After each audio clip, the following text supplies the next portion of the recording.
August is absolutely flooded with new book releases, so if your TBR is already overflowing, it's only going to get worse from here. Hello everyone, and welcome back to your monthly dose of book releases. If this is something you enjoy, be sure to like this video and hit subscribe because I round up a bunch of amazing new books like this every single month. In fact, there are so many here that I'm just going to dive right on in. So we're starting on August 1st. And shockingly enough, we're going to start off with a middle grade, which I actually love middle grade, even though I don't talk about them much here, but this one sounds really cool. So I had to add it to the list, and that is Field of Screams. Absolutely A+ cover, by the way. This is about a young girl named Rebecca, and for the summer, she is forced to go to Iowa, which she is absolutely dreading. But she has always been into ghosts and the paranormal. Absolutely my kind of thing. She actually wants to be a ghost hunter until she runs into a ghost, and come to find out the same ghost haunted her dad when he was a kid. There's a haunted barn, a creepy cat, there's family intrigue and mysteries.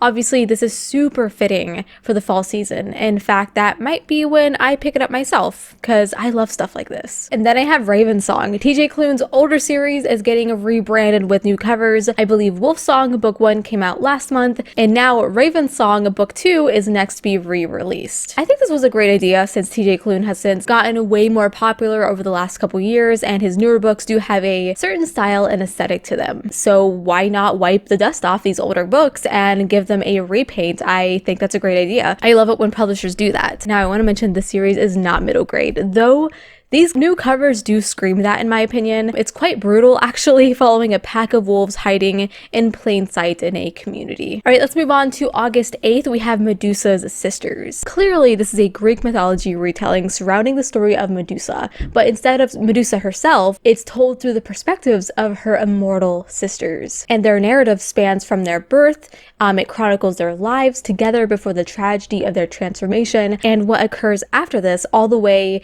beyond Medusa's death. There's love, deceit, sisterly feuds, and we meet many different gods and goddesses. I'm always curious how, with Greek retellings, how authors themselves portray certain gods, kind of like how Rick Riordan always adds, like, Apollo is always kind of goofy.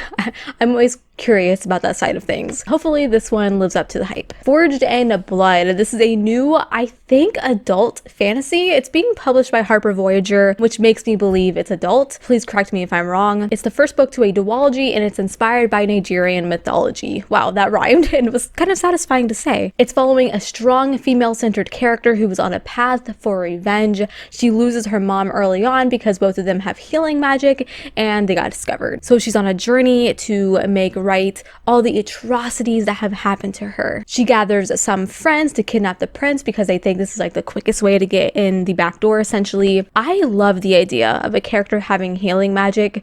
I feel like we don't see that often, so I'm excited about this one. Looking Glass Sound. I swear this author pretty much only puts out banger books, so I wouldn't be surprised if this was another one. This is in the same realm as her previous books. We follow a kid named Wilder, and he goes to this small New England beach town with his very troubled family, and it turns out there is a murderer in this town, and it haunts not only Wilder and his family, but the friends that he makes along the way. So decades later, we see him writing about this story in a memoir, but his memory from what happened begin to blur, and he can't tell between facts and fabrication, so it sounds more like a psychological horror, a very eerie mystery. If you love this author, then you definitely want this on your radar if it's not already. Whalefall. So this book is my worst nightmare. It's an underwater horror following Jay, whose father dies, so he puts on his scuba gear to dive into the bottom of the ocean to find his father's bones, but then gets swallowed by a whale and has to fight for his life from its belly.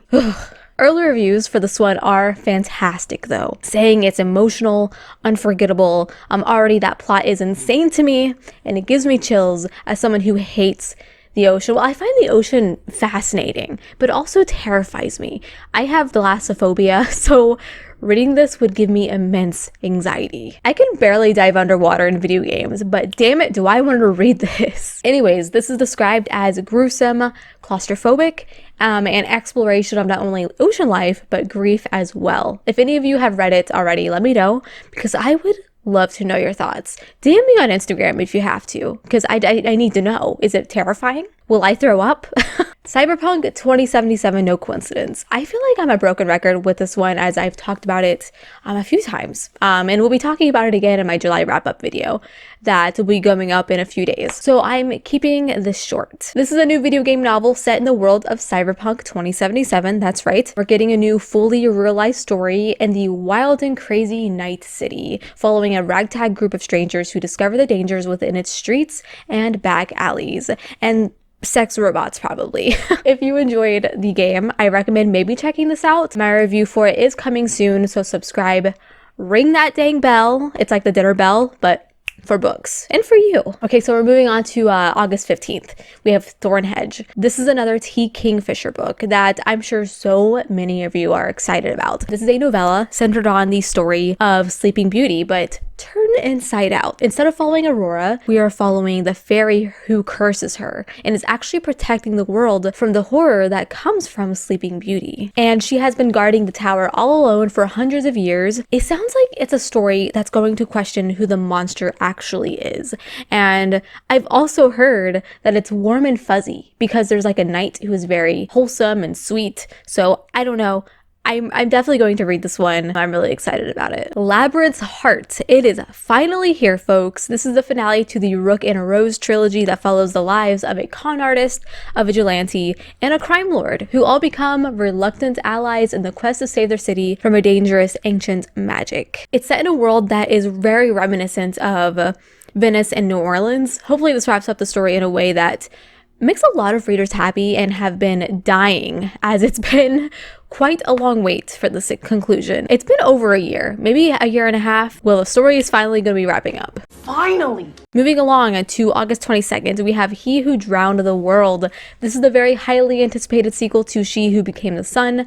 I feel like this one kind of snuck up on me. I forgot about it, and then like bam, the release date is upon us. This author is returning to the reimagined Ming dynasty with even more exploration of gender and power, taking themes from that first book and twisting them into something else. The main character we follow here is Yu Yang, and he is on a rage-filled rampage for revenge. Situations here are way more violent and tense, as they are at war and new characters appear to try to defy the one on the throne. I'm trying to keep this very spoiler free, so excuse my wording here. It's bleak, emotional, and probably going to be another hit read of the year for many. The Water Outlaws. This is a retelling of the Chinese classic Water Margin. I know nothing about that story, but it seems very important to mention as this author has wrote it by flipping the genders. The primary character here is Lin Chong, a woman who has become a master arms instructor of the Imperial Guard, but unfortunately things go wrong for her and she's left to make choices that she really doesn't want to make. The author has left a note that warns that this is intentionally gloriously violent, which honestly makes me even more excited. This is a fantastic author who writes such memorable stories, and I'm sure that will be the case for this new release. And then we have House of Odysseus. Maybe this cover looks familiar to you. That's because it's the continuation to the Songs of Penelope series, the first one being Ithaca, which had a stunning cover as well. Clearly it's a Greek mythology with a feminist spin of Odysseus' wife, Penelope, who was left to run Ithaca for 20 years while Odysseus sailed to the Battle of Troy. I hope I got that right, or my history teacher's gonna hate me. But this time we experience through the perspective of Aphrodite. I think these books are a shining beacon to any Greek mythology nerds out there, so be sure not to pass these up. And then I have the Midnight Kingdom. This is the sequel to the City of Dusk, which is a series that gets compared to Game of Thrones if it was in the darker shade of magic universe, and I think that fits it really well. It involves these 4 realms, and each realm has a god and an heir. There's shadow magic, people with familiars, just a very deeply complex adult fantasy. I think this is going to be a trilogy, I believe. I'm excited to see what the third cover is actually going to look like, if I'm being honest. I know this one was a hit or miss for some, but for those of you who enjoyed it, the first one, you won't have to wait long for this continuation. Moving along to the 29th, we have The Phoenix King. This is a multi-POV fantasy sci-fi blend debut that blew up on TikTok and will be gracing shelves at the end of August. It's about the heir to a kingdom who is unable to wield the fire that should show her legitimacy.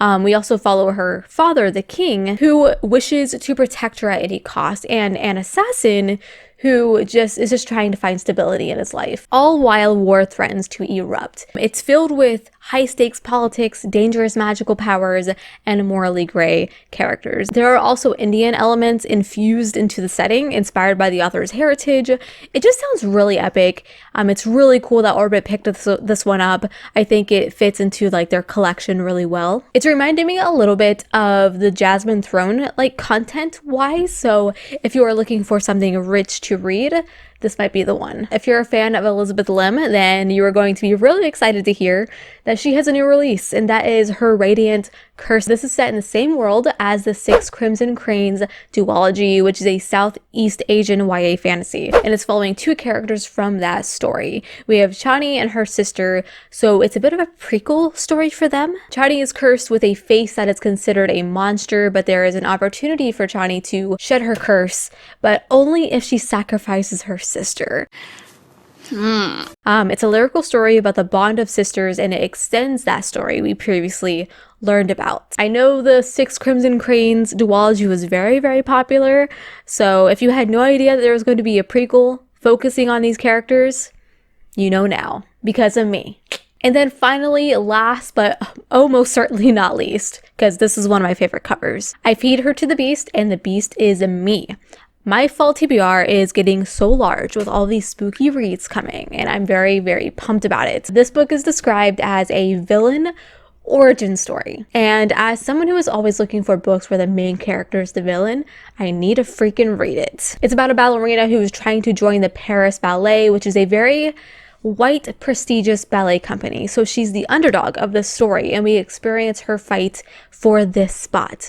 Well, she makes a deal with what sounds like a pulsating river of blood under the streets to be powerful, and she descends into madness, as anyone would. This cover, this plot, I love everything about it. I hope this one gets a lot of promotion. Alrighty, so that is going to be it for this video. Let me know down below, out of all the books that I talked about today, which one sounds the most exciting. You can name more than one. I'll give you that permission because I honestly can't choose. Also, let me know down below if you have read any of these, because I believe all of them are on NetGalley, so I know some of you probably got early access to them. Let me know all the goods, all the thoughts. And one more thing, let me know down below any books that I missed, because there are so many books that come out a month. I can only talk about so many. So let us know. And like this video, subscribe, and until we meet again, happy reading.